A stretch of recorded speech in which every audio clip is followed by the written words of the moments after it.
One of the keys to being successful at work and being successful at home is that boundary setting at work. The first time you're walking out of a meeting at 4:30 because you've got a kid thing at 5 o'clock might have raised a few eyebrows. Suddenly you see around that same table somebody else leaving it.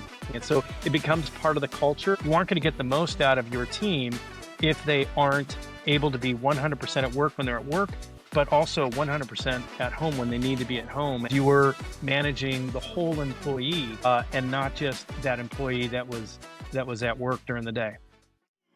Welcome to CEOs and ABCs, real stories from execs who lead at work and show up at home. Career moves, parenting wins and fails, and everything in between. I'm your host, Kevin Rice. Here's today's episode. Welcome back to CEOs and ABCs. Today, I'm joined by Barry Westrum, a career restaurant marketer who's helped shape some of the most recognizable QSR brands, from Dairy Queen to KFC, Del Taco, Long John Silver, and Taco John's. But this conversation isn't about big campaigns and billion-dollar brands. It's about what actually makes marketing work: building emotional connections, staying culturally relevant, and learning to lead people, not just projects. Barry shares some of the frameworks he learned inside of Yum Brands, how mentorship and formal training accelerated his career growth, and what he believes marketers must master if they want to reach the CMO seat. We also go behind the title. Barry opens up about leading at work while leading at home, building a creative, grounded family culture with his wife, raising two daughters while his career was taking off, and the boundaries he set so he could show up for the moments that mattered most, even during an 18-month commute cycle. So if you're navigating ambition and family at the same time, you're going to love this episode. Barry, thank you so much for being here today. Good to be here, Kevin. It's great to see you. We first met back in 2016, maybe 2017, when you were the chief marketing officer of Dairy Queen. Since then, you've held titles as the chief marketing officer at Del Taco, Taco John. Before that, you were the chief marketing officer of Long John Silver's and KFC. You've had this amazing career in marketing. I'm so excited to talk to you. Yeah, great. Well, thanks for having me. I think back to those days at Dairy Queen quite a bit. That was definitely one of the highlights of my career. I just love that brand. It needed a little TLC. We were able to grow it from 3 billion to 4 billion in sales during my tenure. And they've been on a heck of a run ever since I've left. So it's just been fun watching that brand succeed. It was always about the emotion with the brand and that personal connection. We did a lot of work with the consumer, and relative to any other brand in QSR, Dairy Queen had the strongest emotional connection. It was your first job. It was where you met your wife. It's where we went to after all of our soccer practices every time. Yeah, yeah. And that was really amazing to me. And the rest of QSR can be seen as so transactional. Mhm. I went for a $3 sandwich because it was convenient and it was quick and it was cheap. But at Dairy Queen, even if you were just going in for a lunch, it rekindled memories of your past and relationships that you had. And it was a ton of fun treading in that emotional space for the brand. And I think that's why we had such success there. Was we capitalized on the emotion, but we did improve the function of the brand. The brand wasn't really resonating from a value perspective. We got the pricing right. We did some really smart promotions. Digital was becoming a big thing, and that's what you and I had worked on, was getting the brand relevant from a digital perspective. That was really, kind of what I learned at Yum, and what I was able to apply at Dairy Queen was this notion of strengthening the emotional connection with the brand, but also building the functional connection. And that was kind of the model for success at Yum. It's what I applied at Dairy Queen, and it was great to see those results. Well, you guys did a great job tying into just cultural themes and being relevant with consumers. I Yeah, remember we themed the Dairy Queen mobile app for a Jurassic World release. And then not much later, there was a Dairy Queen scene in Guardians of the Galaxy. So there's just all these yeah, great ways that you were tying into consumer trends, yeah. and just being relevant to in the culture. Yeah, there were some big brand marketing ideas that we cultivated at Yum. You were expected to bring those to the table. It was part of that Yum marketing magic. And at Dairy Queen, they had played the ball pretty conservatively over the years, and there were some very smart bets for us. We doubled down on the media side franchisees were confident in the brand and confident what we were doing, we doubled down on media spending, and we had our first tie-in with Major League Baseball. Which, when you think about baseball, particularly Little League Baseball and Dairy Queen, I mean, that's a match made in heaven. We had a great Valentine's Day promotion where we did the singles blizzard. Okay, so when you think about Valentine's Day, right, it's all about couples and such. And at the time, statistic came out that there were actually more people who identified as single in America than there were in a relationship. And so we came up with the singles blizzard, and we got a ton of natural pickup on that story because it was so culturally relevant. And I think that was what was really fun about that brand, and what was really surprising to me was how much the brand just lives in these cultural moments. They just needed to be sparked a little bit to get the brand talked about again. Yeah. I want to go into all of this. Like, how did you develop these skills? How did you build this career? But yeah, tell us a little bit about what life looks like today for you before we do. Yeah, I left corporate America about 18 months ago. I've been doing a lot of consulting, some traditional consulting, but primarily now with different companies in the AI space. They are either in the restaurant space today, or they're looking to expand into restaurants.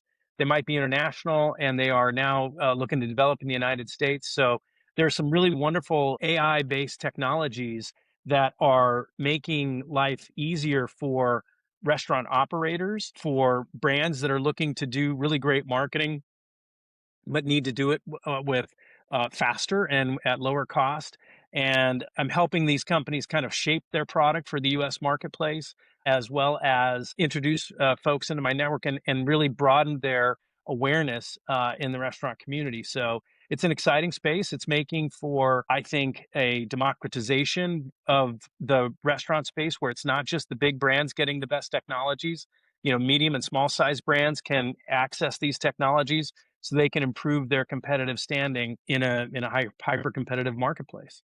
Yeah. Would you consider yourself kind of like a fractional CMO or more of an advisor? Because I see a lot of executives who have kind of finished out their core career in corporate America and now they're transitioning into like a fractional role. And that seems to be like the buzzword. Is that kind of how you position Yeah, yourself, or is it more of a like advisory role? it's definitely much more in the advisory role. I did a little work on the fractional side. Really, it's about what are the projects that are most interesting to me. I've always considered my core strengths being about understanding what makes a brand tick. How do you communicate that? How do you deploy the right levels and the levers in the marketing mix in order to grow a brand? And I think that's where these AI technologies kind of mesh well with my experience and my strengths, is helping translate between the platform and the brand to understand how these platforms can fundamentally change a brand's growth trajectory. And that's been really exciting for me. Yeah. What's like one of the most exciting startups that you're advising right now? There is a company out of the UK called Loke. They have a combined ordering, loyalty, and payments platform. And so, one of the things we've all seen that have just been so problematic with technologies today is our tech stacks have just gotten larger and larger, and these integrations that are supposed to work sometimes do, sometimes don't. And it's driving cost. And the notion of consolidation to where loyalty, payments, and ordering can all be under one platform is a huge advantage, and allows for smaller chains to really compete with the 500-pound gorillas in the marketplace. And so they've recently expanded in the United States, and I'm helping them get more traction here and position their product right for the U.S. marketplace. So you're telling me that sometimes people sell platforms that don't actually work and they don't actually integrate? No, that can't be true. So where did this all start? Because you've had this like incredible career as a chief marketing officer. Where did that start for you? Did you want to go into Yeah, marketing? you know, uh, I always wanted to be an ad guy. I grew up watching. This was long before Mad Men. It was more like Bewitched. You know, Darren Stevens was the ad guy. Larry Tate was his boss.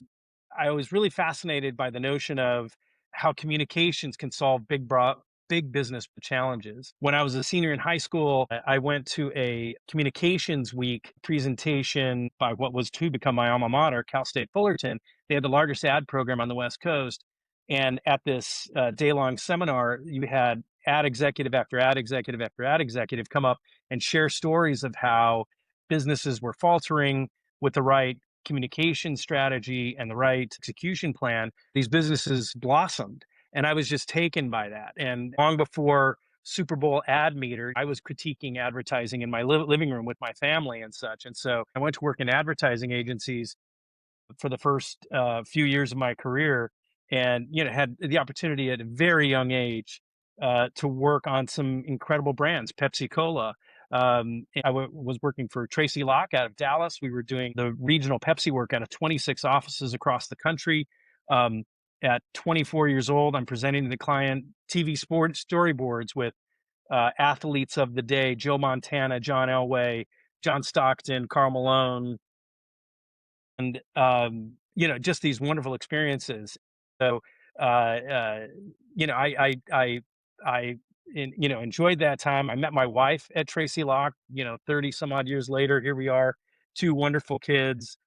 But I loved my time in advertising. I loved seeing how creative can help drive the total business. But I did see that all the decisions were going on at the client side, right? I could have wonderful recommendations, great creative, great media strategies and such, but all the decisions were being made on the other side of the table. And so I wanted to be on the other side of the table. And that's when I got the call from an old boss of mine from Tracy Locke, who had gone to Taco Bell, had suggested I come over to work for her in the field marketing team. And that was my first foray into client side marketing. But it led to this really wonderful 18-year career at Yum, where I was able to work my way up from associate manager field marketing to chief marketing officer of KFC. The lessons I learned there, the people I met, the mentors I had, shaped my entire career. It's a phenomenal company. To be able to be there at its inception back in 1997 was just fabulous, and to watch it grow and to see it prosper even today with their earnings release and seeing what's happened there. I mean, it was a phenomenal experience, and I some of the best friends I've met in my life that I'm still in very close contact with today was from those 18 years at Yum. Amazing. I love how the early life experience, early career experiences really start to shape where you're going to go. And sometimes it helps you understand where you want to go, but sometimes it's helps you understand where you don't want to go. And for me, I did an internship in high school where I was in a PR internship at Intel Corporation. Yeah, And it was your typical like ocean of cubicles, just cubicle after cubicle after cubicle. I got a little cubicle. They put me in a bunch of busy work. It was nothing intelligent. It was just kind of doing some basic like research and spreadsheets for them. And that's when I learned I do not want to be in a cubicle setting.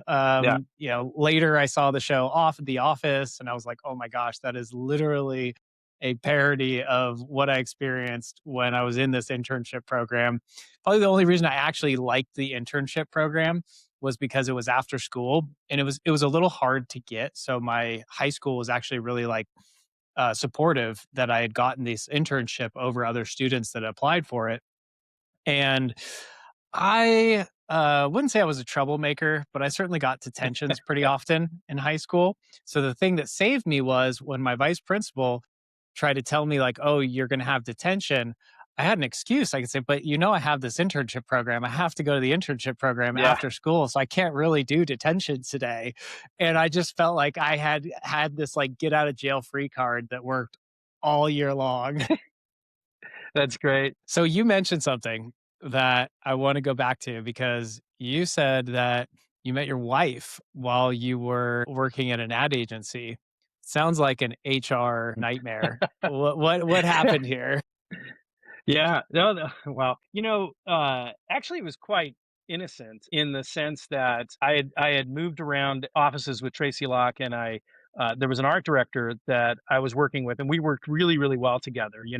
I always felt like she was She did great creative, but appreciated that there were budgets and timelines, and came to find out that she always felt that, I could drive budgets and timelines, but I appreciated and pushed for and supported great creative.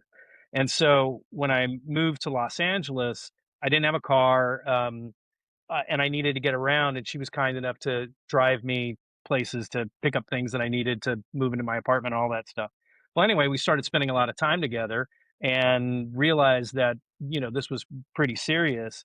And for a long time, kept it very quiet in the office. Nobody knew, and I think that just further built our relationship and such. And so I didn't want to, on a long term basis, I didn't want to work together and be dating, and so I actually switched accounts, and that's what allowed us. Then we were able to become public and say, here we are. But to this day, she's been, of course, the love of my life. But whether it's designing our home, I always trust her with the creative side. She trusts me with the project management, and we were a good team then, and a good team now. And How did that early chemistry and collaboration translate into later in life as you guys started to have a family? You guys have 2 daughters together.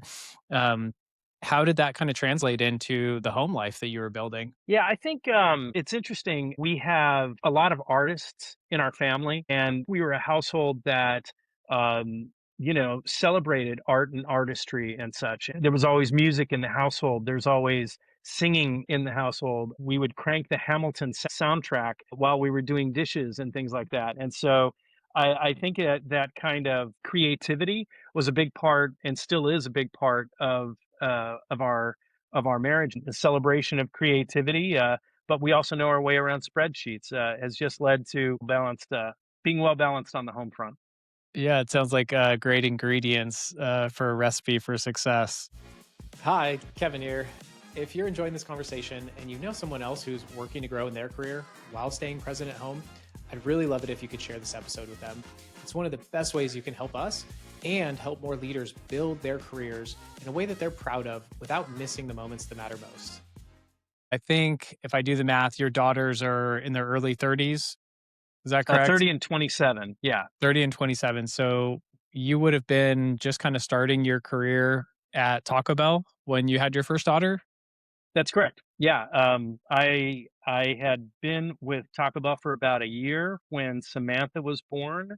And I remember getting messages from my team and my boss of congratulations on that same day. Amazing. What was that transition like for you? Because you were still early in your career, you were building skills, proving yourself, and now you had all these additional responsibilities of taking care of a tiny human. How did life change? Yeah.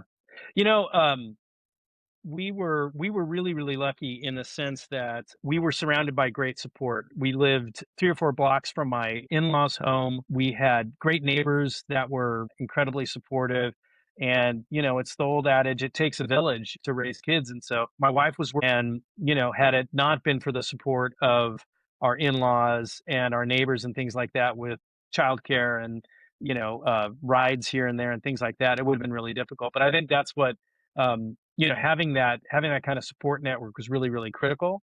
And that's why we moved to Richmond, Virginia, because our daughters, they plan to start a family here in the not too distant future, and we want to be there for that. And knowing how important that support network was for us then, we're trying to create the same thing now.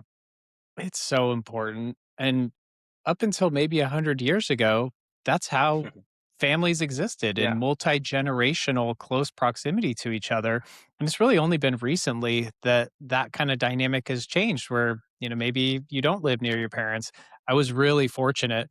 My parents decided to move down to San Luis Obispo about a month before I found out my first son was conceived. And it's just been a godsend to have them here. I went through a really difficult divorce, became a single parent, and during that period for a couple of years where I was parenting by myself, it wouldn't have been possible without their support. And I've had lots of other guests on the show who talk about that village concept and Hmm. getting teaching and parenting from different generations and different perspectives Hmm. so that it's not solely resting on the parent to be everything to everyone. So it's great that you're able to do that for your daughter as well. Yeah, yeah. You kinda mentioned, um, the notion of a multi-generational household. That's one other thing. My wife's dad, he's 90 years old, and he lives with us. He's in Mhm. great shape. He's lived with us for the last 8 years, and, that I think that's a powerful component of the household dynamic is that gets to be a part of all our family celebrations, not just major holidays, but Sunday dinners can be with my daughter and son-in-law and him and ourselves. At one point, when I took the job at International Dairy Queen, um, for 18 months, I commuted from Louisville to Minneapolis because my daughter was still in high school and I didn't want to pull her out of her senior year of high school. And so that was tough. On one hand, allowed me to focus on work, but on the other hand, you miss Tuesday night dinner and things like that. I think kind of a strong component of that time period was I was very upfront with the folks at Dairy Queen around, look, I'm happy to commute and we'll work through it, but there are going to be key things I need to be at home for from a family perspective. And for example, my daughter was playing high school soccer at the time, captain of the soccer team. And I'm like, I want to be there for those games. And those games were like on Tuesdays and Thursdays. And so for those weeks, I might not fly to Minneapolis until Wednesday or fly back in time to be there for that Thursday game or what have you. And at the end of the season, of talking with some of the other dads, I was like, yeah, I've been commuting back and forth to Minneapolis, and they're like, wait a minute, you've been this entire time? There were like 16 games, and I think I was at 14 of them. They were like, I had no idea. You got to more games than I did, that kind of thing. And actually, really, I credit the team at Dairy Queen for giving me that kind of flexibility. And oh, by the way, this is before the pandemic. This is before remote work was a thing. This is before Zoom. And the fact that we made that work was just so important to me, on the professional side that the company was so understanding, but on the personal side that, I was still able to make those important family events so that it wasn't as though I was absent for 18 months. It was just that I was moving around a lot for those 18 months, but I was there for the important things. And I think that was very important to me. And I'm glad that worked out. Yeah, and that's great that they were flexible with you, but I think it started with you setting those professional boundaries, which can be really difficult whether you're setting it with an employer or even if you're trying to set your own boundaries because it's just so easy to flex over them. When you were earlier in your career, were you able to set similar boundaries or different boundaries, or was it more challenging when you were not, already in an executive role? I think one of the keys to being successful at work and being successful at home is, to your point, that boundary setting at work. The first time you're walking out of a meeting at 4:30 because you've got a kid thing at 5 o'clock, back in the day, culturally, that kind of might have raised a few eyebrows. But when you work through that and the next day you're following up on those things you might have missed on the last from that last 30 minutes of the meeting, suddenly you see around that same table somebody else leaving at 4:30 or 4 o'clock in order to get to another kid thing. And so it becomes part of the culture. And later on in my career, I think that's one of the things that I always made a point to make sure that was a critical component of our culture was recognizing the whole person, the whole employee, and you aren't going to get the most out of your team if they aren't able to be 100% at work when they're at work, but also 100% at home when they need to be at home. And having that kind of flexibility, having that kind of understanding, I think made for a better workforce and made for a more productive team, a happier team, a more inspired team, because you were managing the whole employee and not just that employee that was at work during the day. Yeah, and you're walking the walk, right? It's one thing to tell employees that we're flexible, you're free to leave, just get your work done in whatever time it makes sense for you. But then if you're the one staying there till 7, 8 o'clock at night, everybody's gonna follow suit. They're not gonna do what you say, they're gonna do what you do. Right. Because your teams are watching. Right. Absolutely. And that was really the key. And you also had to do some of that with. I had worked in franchisee businesses my entire career. These folks are salt to the earth. Like they make Small these business brands owners. run, Yeah. and their businesses are 24/7. And their mindset is not that corporate 9 to 5 world. And so, occasionally you get that call on a Saturday where it's about, an emergency and you need to deal with it. And that's perfectly fine. Sometimes you'd get that call on a Saturday just to chit chat, and it'd be like, you know what, no, I'll catch up with you on Monday because I'm at a game now or something like that. And so I think doing that in the early days was really, really critical with managing franchisees. You needed to be there for the business because the business is 24/7. But when it's time to, be with family, don't pick up that phone. Yeah. That was the hardest thing for me to do, was to set my own boundaries because, I mean, technically, I didn't have, a boss, but I would try to set boundaries like, "Okay, I'm not gonna work on Sunday," or, "I'm gonna turn off," and it was just so hard to stick to it because I found myself just constantly thinking about work. I would be reading a bedtime story or doing a bath routine, and at the same time, I'd just be mentally rehearsing the next day's meeting or the previous pitch that could have gone better. And so it was really hard to turn it off. How did you manage that like context switching when you were building in your career and now you have a young family at home? Yeah. Yeah, I was always a big, call it separation of church and state guy. Like when I was at work, I worked. I rarely took a personal call. I didn't take necessarily take care of personal business, but that drive home was critical for shutting it off. And when you're at home, you're home. And like I said, I rarely took kind of business calls at home unless they were an emergency. And, there was a phrase we used at Yum that really stuck with me. It was this notion of be here now. Let's not be distracted when we're trying to tackle a problem. Let's be very focused in the boardroom.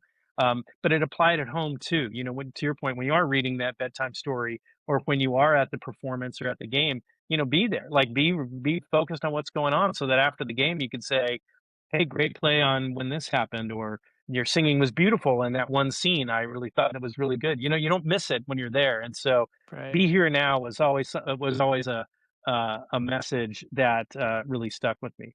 Especially with kids, because they only Yeah, live in the present moment. yeah, They're yeah. they're not thinking about the future or the past. It's one of the most, like, innocent, pure things about children is they exist in that moment, and, as adults, we're constantly thinking about the future or the past, and we're rarely intentional about where we're at the moment. Yeah, it's so true, and I think one of the biggest lessons about parenting that was shared with me was this notion of meet them where they are, right? Whether it was theater stuff or soccer stuff, I remember driving my kids all over Southern California to tournaments and theater camps and all that stuff, and you could be in the car with them for an hour or two, and you may not say a word, right, and just listen to music. You might have to have the conversation about the birds and the bees. The point is, if that's when they want to talk about it, that's when you've got to be ready to go. And so, Well, um, I'll need you some know, pointers from you on that conversation because it's probably coming up soon with my 9-year-old. oh boy, yeah, there you go. Well, I don't know if I claim to be an expert there, but the you just have to be ready to go when those things come up. And so, and even sometimes just listening to the chitter chatter in the back seat between them and their friends, you kind of pick up on what's going on in their lives. Then you come back a little bit later and say, "Hey, I noticed you and Carly were talking about this or that. Is that something that's bothering you, or is that something that's on your mind? Is this something we need to talk about?" That kind of thing. It's kinda like the equivalent of walking the halls in a leadership role, around the office. You mentioned a phrase that that stuck with you while you were at Yum. I have had 3 or 4 people on the podcast who went through the ranks at Yum. And for whatever reason, it seems like Yum is just this amazing organization for building executive leaders because there's just so many C-level executives that have gone through the program of Yum and arrived, at the pinnacle of their career. What were some of the things you learned while you Mm, were in the school of Yum? yeah. Well, I think there are a couple things that Yum did really, really well. And you're right. There was actually an article in Forbes back in 2016. I think it's been updated since, but they've talked about how Yum is one of the best companies in the United States for growing C-suite leaders. I think three things. One was Yum was big on mentoring, and both in formal and informal mentorships. I, had, I was very lucky in the sense that I was mentored by some of the titans in the industry. Formal, meet every other week, and chat about what's going on in your career and at home. And that was just critical because what you were not necessarily able to pick up on the job, you had free reign to chat with these great leaders and be able to say, here's a problem I'm having, what's your take on it? Or one of my mentors was a tremendous presenter, one of those presenters that can captivate a room. And I was working on my presentation skills, and he gave me how he prepared, how he wrote his presentations, how he practiced, the tools he used, the technology he used to practice, and things like that. That were just incredibly powerful for me. And two was, Real quick before, of course, when it yeah, comes to mentoring, I think we've all heard the importance of having mentors, but where I know a lot of people get stuck is just understanding what should that actually look like? Is it a structure? Is there a timeline for it? Like it's one thing to like know I need a mentor, and it's another to know how to go about getting and working with a mentor. So do you have any tips for anyone that might be trying to get a mentor or just starting working with a mentor? Like how do you get the most out of that relationship? yeah. Um, Well, I'll tell you, I'm actually a part of a mentoring group right now called the Gleam Network. Folks can look it up. It's a wonderful program that partners you with another person in the industry based on where you are, what you've done, where you want to be, where you want to go, and it's a very formal program. There's um, a platform that you use to enter in the goals of both the mentor and the mentee in the relationship, suggested timeframes for you to meet, suggested scripts for certain meetings.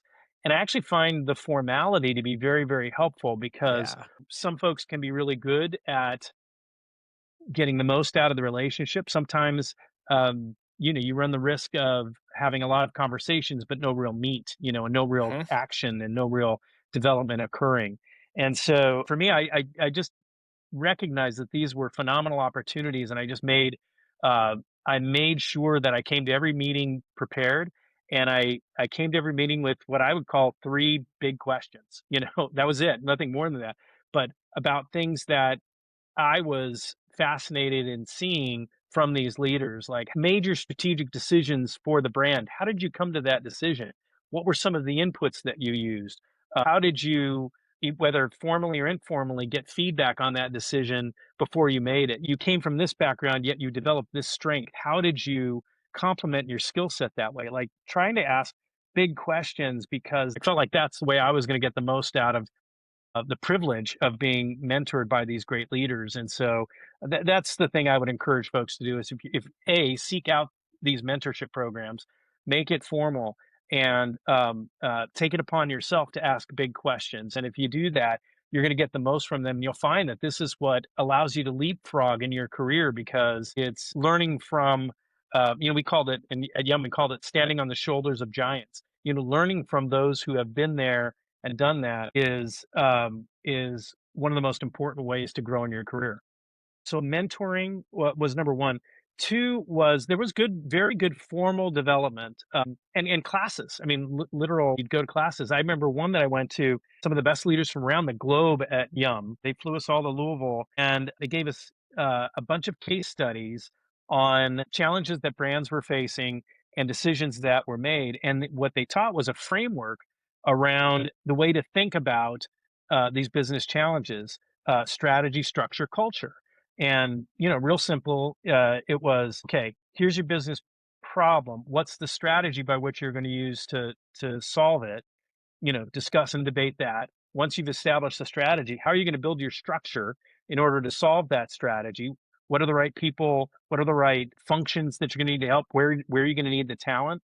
And then culture is like, what are the key cultural tenets that are going to be necessary in an organization to make the strategy work? And so this that framework of strategy, structure, culture really stuck with me my entire career. I think I even use it in my LinkedIn profile or my LinkedIn bio.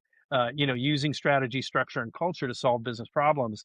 And I think that was a great example. And it was a 3-day program at Yum. Again, some of my best friends in the industry I met at that 3-day program. We've all gone on to do these different things with wonderful organizations. But uh, 3-day class, but it was so powerful that, here I am a number of years later sharing it with you. And I think that between the mentorship and the formal training, and then I think the third component I would say would be you were given a fair amount of independence early at Yum.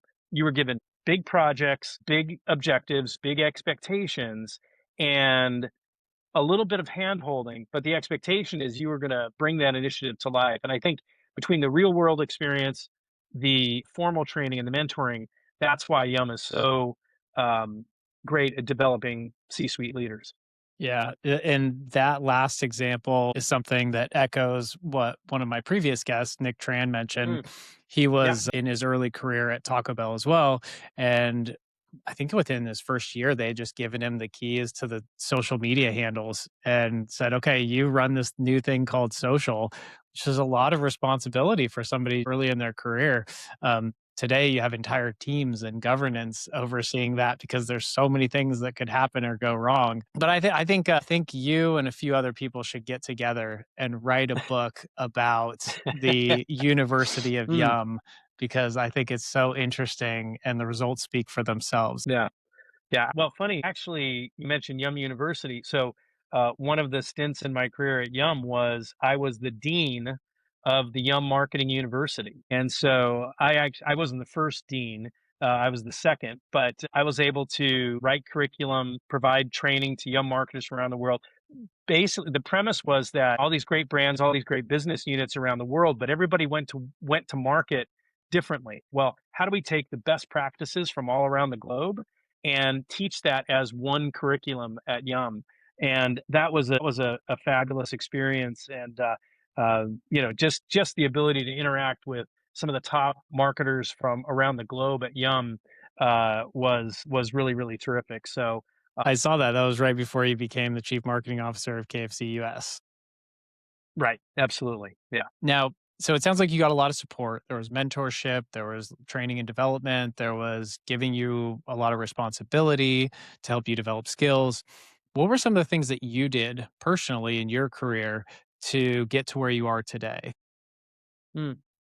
Yeah, good question. I think one of the things that I certainly experience, and the things I try to, teach the folks that I work with, is this notion of career management is your responsibility.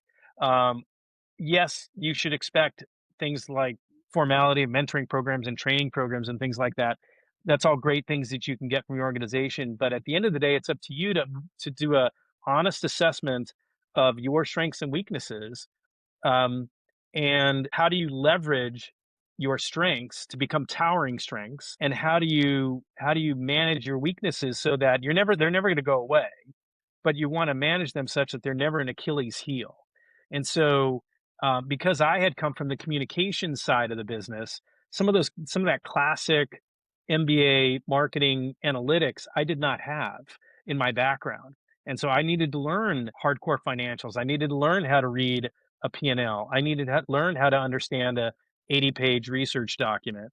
And I just took it upon myself to like find those leaders, find those peers in my organization, who are willing to help. I'd buy them lunch, and then I'd ask them a host of questions about, tell me about the difference between a 9-point scale or a 5-point scale on this research project that we're doing, or help me understand this break even. Like, I took it upon myself to kind of learn on my own, so that these weaknesses that I had in my skill set, I minimized them, and in some instances, they became real strengths. And so I do think that it is important to do that honest assessment of your skills and weaknesses, and acknowledge that there's some things you need to work on, and take it upon yourself to develop those skills. And like I say, you don't have to make them strengths, but you do have to make sure they're not Achilles heels that could hamper your career going forward. So if we have somebody listening who's maybe earlier in their career, they're a marketing manager, a director, what are the different skill sets that they need to develop if they aspire to move into a chief marketing officer role? Yeah. The things that I always hired for and always look to develop. and look for uh, as we promoted folks along the way, there are kind of three core skill sets.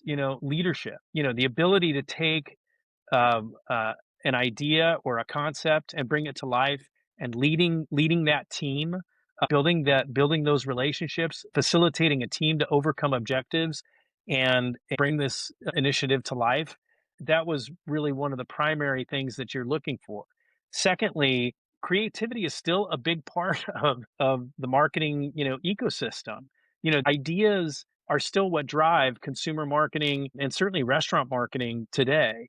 And so you don't have to come up with the idea yourself, but do you recognize great ideas from your teammates, from people that work from you? Do you know how to develop great content and a great content strategy and ideas that are going to take off via social media because they're sharp, really good ideas? That kind of creativity is critical.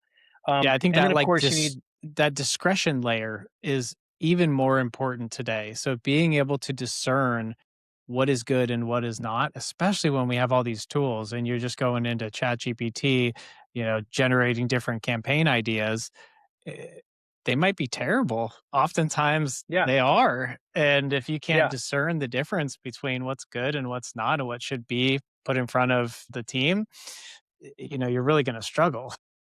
Yeah. I mean, many a campaign is launched that is never heard or seen by anybody. And yes, it got launched, but did it really have any impact on the business? And so, having those ideas that are sticky, we used to call it sticky, ideas that would resonate with the consumer at some level to where it would fundamentally change the business trajectory was just critical. And the expectation is, you can do that repeatedly. And again, that ability to not just identify a good idea, but cultivate it, champion it through the organization, have it not lose its effectiveness by being watered down by a lot of outside perspectives from legal or finance. But I mean, like, maintain that core of that idea so that it resonates with the consumer is just really, really critical. And so those were the three kind of like hardcore key skills that you needed, but you also needed soft skills. I mean, the ability to persuade is just so critical. Whether you are persuading your boss to move forward on an idea, you're persuading franchisees to buy off an idea, you're persuading your CEO to be an idea. And that is something that you need throughout your career. I mean, at the CMO level, you're trying to persuade the board that your strategy is the right thing to do, that your execution plan is the right thing to do. This power of persuasion can, whether it's the 2-minute elevator pitch or the 80-page deep dive brand strategy deck, can you persuade people to follow you is really, really critical. Well, some people go into marketing because they don't want to do selling, and persuading sounds an awful lot like selling. So, what would you say to the marketers who are like, "I don't want to go into sales, but I want to do marketing"? You're selling. There's no question about it. I mean, if you don't want to sell, don't be in marketing. I mean, I mean, and again, I didn't want to necessarily be a salesperson, but you learn pretty quick that if you're going to be in the idea business, and I would argue that to a certain extent, that's what consumer marketing is all about, is what ideas resonate. If you're going to be in the idea business, you have to be able to convince people that this idea, what's the right idea? How do I convince you to go execute it properly? How do I convince you to fund it? And how do we make sure that it does make its way to the consumer? Like I said, many an idea dies because it just gets watered down internally, and the ability to bring it to life in its core form is what separates. And we'll see that on Sunday with the Super Bowl, right? Some of these, there can be good ads and bad ads. Some of these good ads were conceived by somebody somewhere who persuaded clients and CEOs to spend a ton of money in order to have an impact on Sunday. And I think that kind of power of persuasion is one of those soft skills that if you're going to be in marketing, you're going to have to master. Awesome. So, for our audience who's listening and they're aspiring to grow in their career, they've heard you say that developing leadership skills, developing power of persuasion skills, having mentors, taking initiative, and taking learning programs are all about all the different ways or elements of being successful in your career. Now, if we translate that into your personal life, Were there any Mm. parallels from your work career, all those ingredients of success that kind of had some sort of application or similarities with how you approached being a father? Yeah, I think a couple we've kind of talked about, right? Which, this notion of be here now. When you're at work, you're at work, and when you're at home, you're at home, and never the two shall meet. That separation of church and state idea, I kind of shared earlier. Um, I think the one thing that I haven't necessarily mentioned that was just a big part of the way that uh,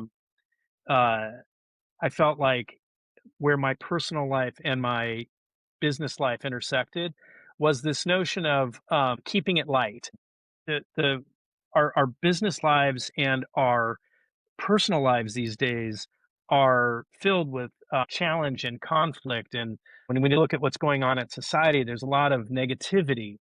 But in my personal life, I'm very optimistic. I'm very positive. My father, even though he was an attorney and had to deal with a lot of crud all day long, he was at the end of the day, let's clap hands and make jokes. Like let's keep it light. Let's keep, let's make sure we find joy in our lives on a daily basis, joy in our work on a daily basis. Celebrate big wins and little wins. And I think that's where my personality, both at work and at home, blended. I was not two different people. I was the same person with just a slightly different clothing at a given time.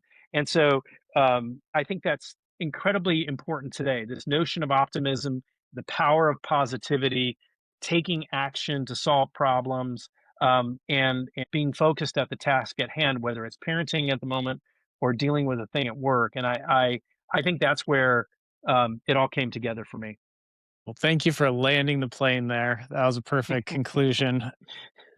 Barry, thanks so much for joining me today. This was such a fun conversation and just a masterclass in marketing and how like great marketing is really built. The mix of emotion and function and discipline and craft and the ability to persuade people to bring great ideas to life.